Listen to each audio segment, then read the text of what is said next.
Hello friends. Today I am going to take about phases of compiler.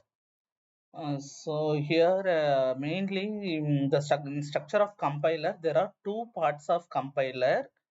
One is analysis part, the second one is synthesis part. So in this analysis part, it breaks the source program into constituent pieces. That means intermediate some other outputs we get, so that can be transformed. Our output is the intermediate representation or intermediate code.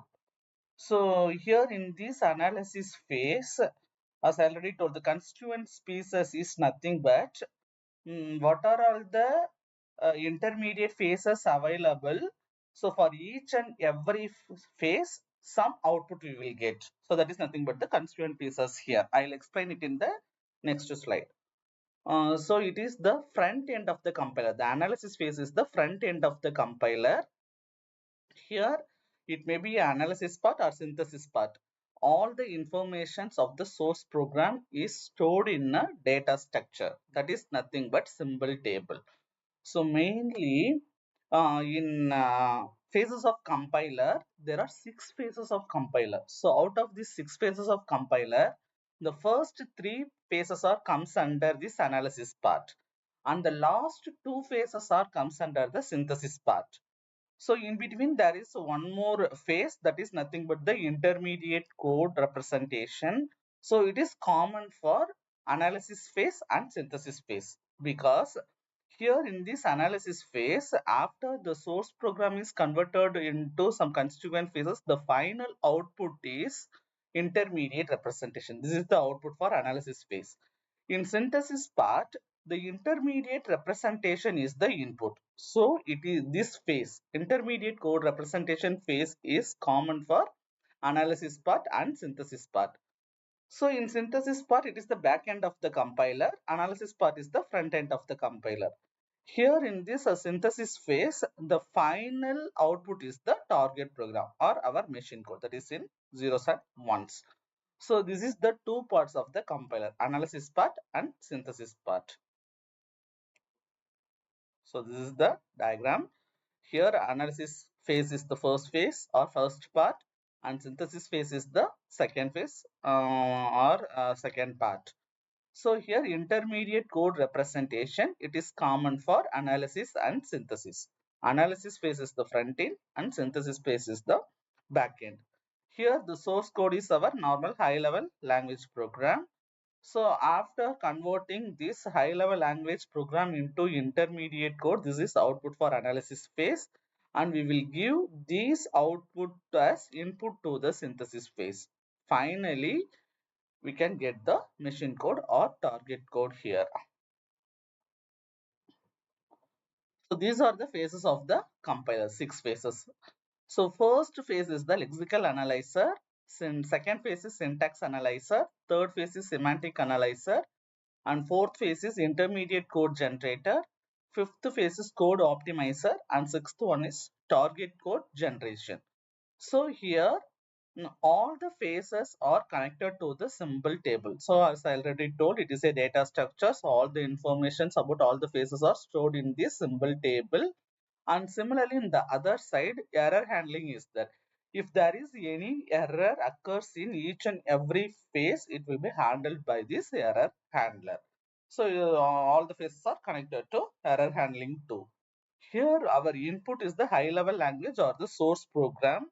So that source program is finally, after these six phases, finally we can convert this into the assembly code or our target code. This is the six phases of the compiler.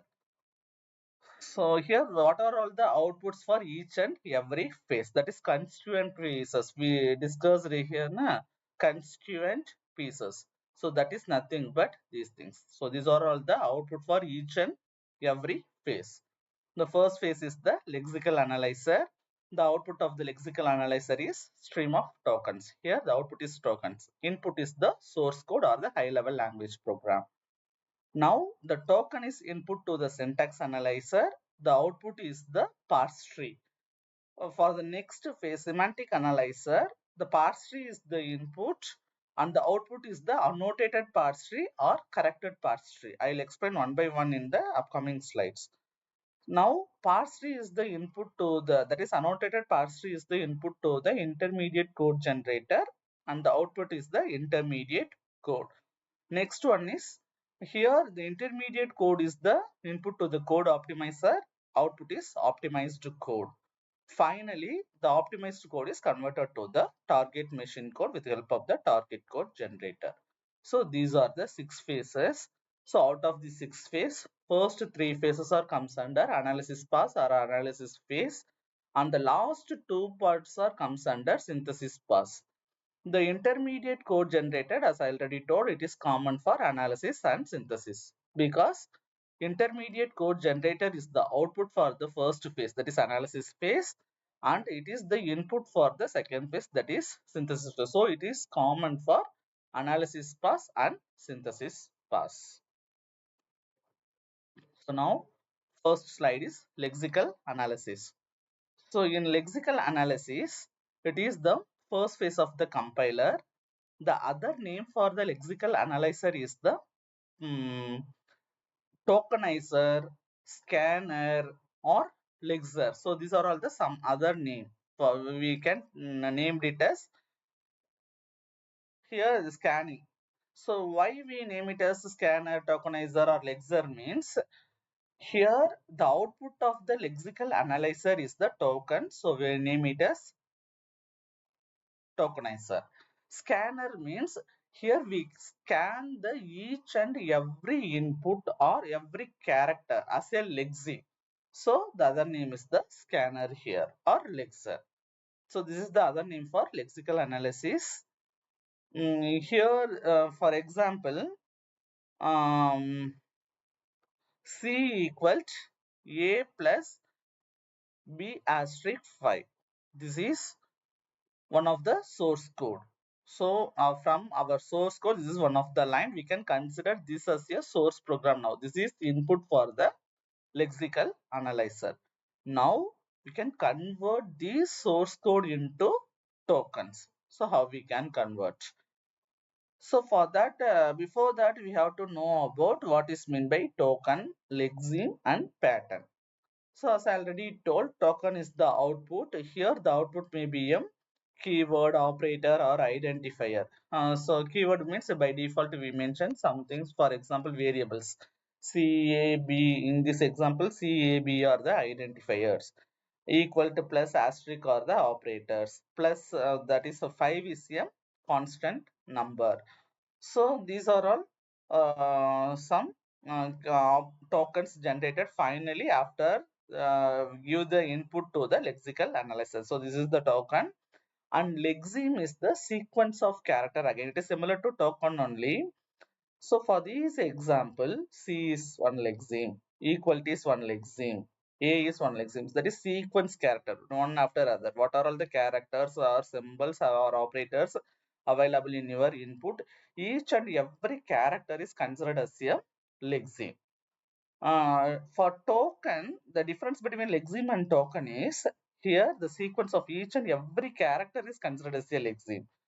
For token, which type of character is this? For example, C is a identifier. It is a token. Identifier is a token. C is a lexeme. C is variable. Variable is nothing but identifier. That identifier is nothing but the token here. Similarly, equality is a lexeme. Equality is the assignment operator. So that operator is a token here. Equality is a lexeme. Operator is a token here. Similarly, pattern. Here pattern, it is nothing but it describes the rules the lexemes of token takes. Whatever the lexemes here we take, for example, C, A, B, these are all lexeme means the lexemes of the token is considered. We can follow some rules. So here in this phase, the input is the stream of character or sequence of character. Stream of character. So the stream of character is C equal to A plus B plus B asterisk 5. This is the input. Output, we can mention the output as output is the token.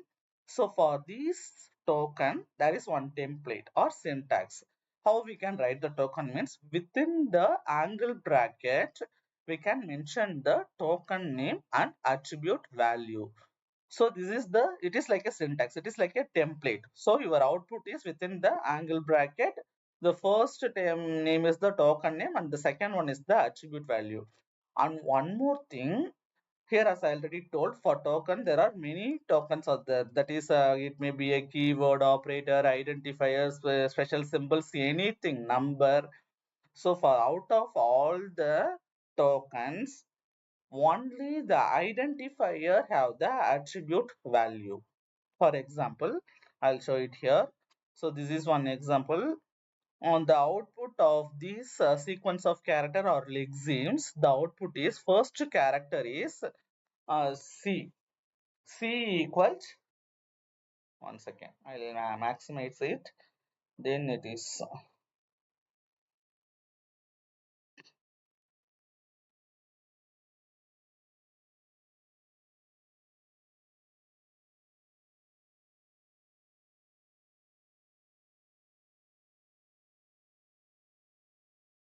so here C equals A plus B asterisk 5. C is a lexeme or identifier or variable. Here A, B, C are the variables or identifier. So for only these identifier, attribute values are there. See here. C, C is a variable or a identifier. So identifier, we can mention it as ID.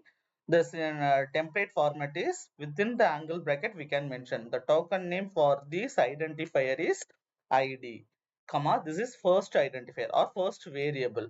So ID, comma, 1. Within the angle bracket, we can mention ID, comma, 1.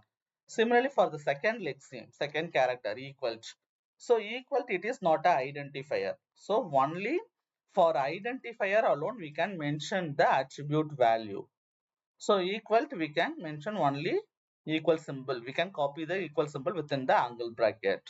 Similarly for third thing, A. A is again a variable or identifier. So here within angle bracket, the token name is ID and this is the second identifier. C is the first identifier. So that's the reason here we mention it as 1. Here it is 2. So close the angle bracket and the next one is plus. Plus is the operator.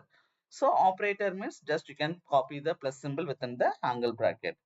B. B is a variable again, variable or identifier. So this is the third identifier in this example. So ID, comma, 3 within the angle bracket. And next one is asterisk. Asterisk is a operator. So within the angle bracket, just copy the asterisk symbol. Finally, 5. 5 is a number, it is constant. So only you can copy the number within the angle bracket. The main thing, this is the template within the angle bracket, token name, comma, attribute value. But here the attribute value is assigned only for the identifier. Identifier is nothing but whatever the variables in your code or source program, you can take it as the identifier. It may be any variable. So this is output. Input is the source program for lexical analyzer and output is the token. Now the token is generated. This is the output for the first phase. So one more example is here. The same example, lexeme. So as I already told, these are all the lexeme. This is the difference between lexemes and tokens. C is a lexeme. It is a identifier or a variable. These are all operators. C, A, B are identifier, equal plus asterisk or operator. It is a assignment operator, it is a addition operator, it is a multiplication operator. And again 5 is a number. It is a constant number. There is no change in the number 5. One more example is here. X equals 5 plus 10. So here we can ignore the commands in the source program. Suppose in your source program, if you include some command line means we can ignore that in the lexical analyzer phase. This is one more example. So these are all the lexemes and these are all the tokens generated for the lexemes. X, Y are identifier, equal to plus or operator, assignment operator and addition operator. 10 is a number here.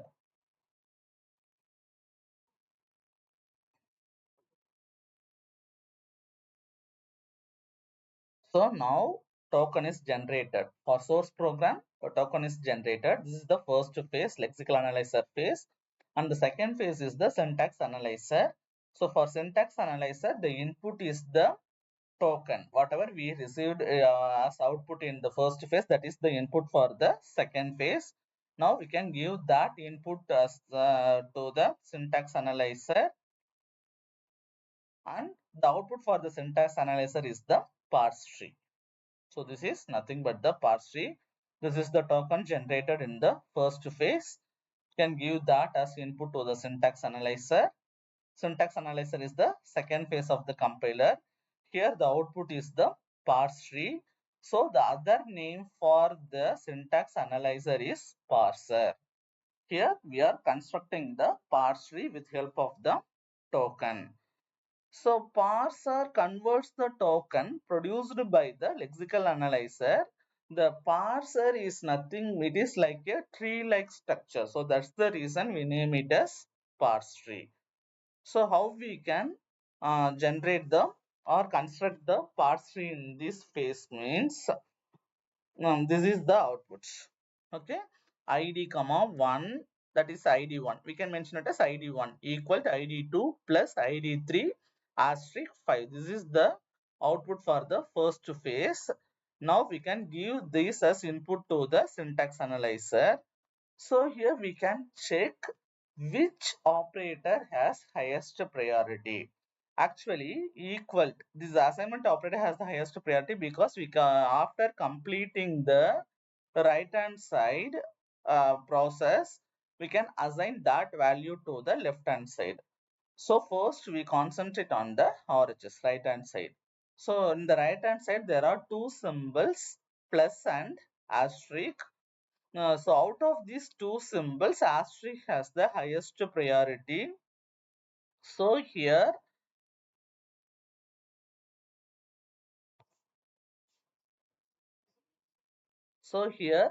asterisk, for this asterisk, the left hand side is ID3. So ID3 is the left to the asterisk, and right hand side is 5. 5 is right to the asterisk. So this part is over. There is only one more operator, that is plus. So for plus, the left hand side is id2 and the right hand side is the remaining information, id3 asterisk 5. So already id3 asterisk 5 is here. Just we can connect the right hand side plus, right hand of plus to the asterisk here. Now total right hand side is over. We can assign that right hand side to the id1 now.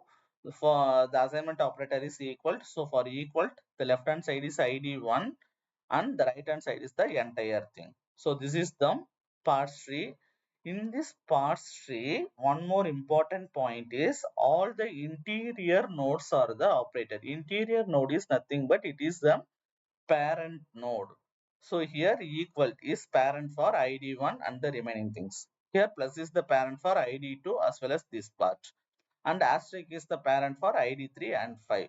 So interior node is always the operator.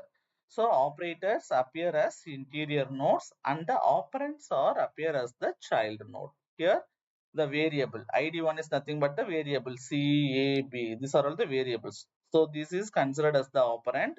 This is act as a child for this interior node. 5 is again, it is a number, so it is again considered as the operand here. So this is the output for second phase syntax analyzer. This is nothing but the parse tree. Now we use, and one more point, for each and every phase, if there is any error occurs, that error will be handled by the error handling. So here syntax, if there is any syntax error occurs, that errors are recovered by the error handler. So these are all the some basic errors occurs here. So after getting tokens from the lexical analyzer, check whether that output is syntactically correct. Syntactically means suppose if any colon missing, a plus b asterisk c colon. Suppose that semicolon is missing means that is considered as the syntax error. So that error is reported to the error handler. It will be recovered here. So now the parse tree is the output for the syntax analyzer second phase. Now that is input to the third phase semantic analyzer. So this is the third phase of the compiler. Semantic analysis is the third phase of the compiler. Here we check the code for semantically in the sense logically if it is any error is there, so we can recover that error here. Mainly here we concentrate on type information or type checking. So that is nothing but I'll explain it in the example. For example, type conversion and type corrections are takes place in this semantic analysis phase. For example, we declared the variable or identifier a c a b as float means the data type of ABC or float, but 5 is a constant number. So if it is a constant number, 5 means it is integer, correct?